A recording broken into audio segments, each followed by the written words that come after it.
From the beginning of human existence, forgiveness has been evident and continues to do in this day and age, and is perhaps the most common value amongst all religions. Whilst forgiveness can be expressed by anyone of any faith, today I'm going to teach you of the Catholic and Jewish traditions and teachings on forgiveness. According to Google, to forgive is to stop feeling angry or resentful towards someone for an offense, flaw, or mistake. So how do Catholics demonstrate this?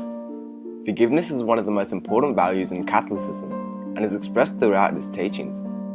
Catholicism states that we are all born with original sin because of Adam and Eve, which is taken away after the sacrament of baptism. However, people cannot be baptized twice, so Catholics undergo another sacrament called the Sacrament of Reconciliation, or penance. This sacrament of healing is a practice of private confessions to a priest by an individual and receiving absolution, which is split into 4 parts. Contrition, the state of feeling remorseful. Confession, the acknowledgement of one's sins.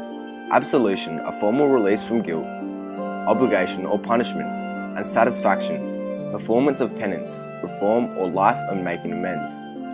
By this sacrament, Catholics believe that they are then freed and forgiven from the sins they have committed after baptism. Reconciliation originates after Jesus' resurrection, which is seen in John 20.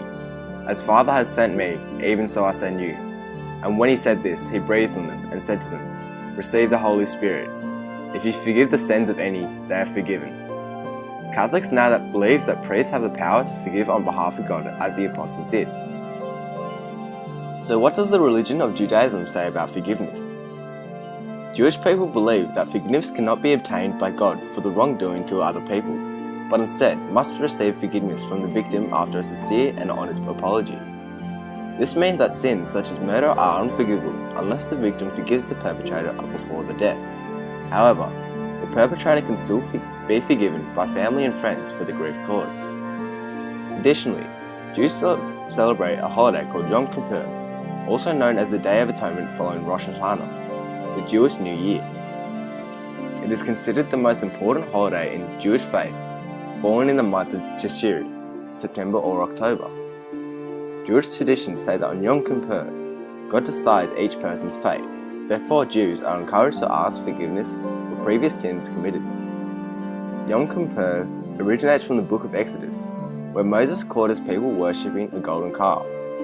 So he broke the sacred tablets in anger. The Israelites atoned for their idolatry, so God forgave their sins and offered Moses a second set of tablets containing the 10 Commandments. In conclusion, both Catholicism and Judaism reflect the importance and value of forgiveness in their sacred texts and practices, such as the Sacrament of Reconciliation from Catholics and Yom Kippur from Jews. Thank you for listening.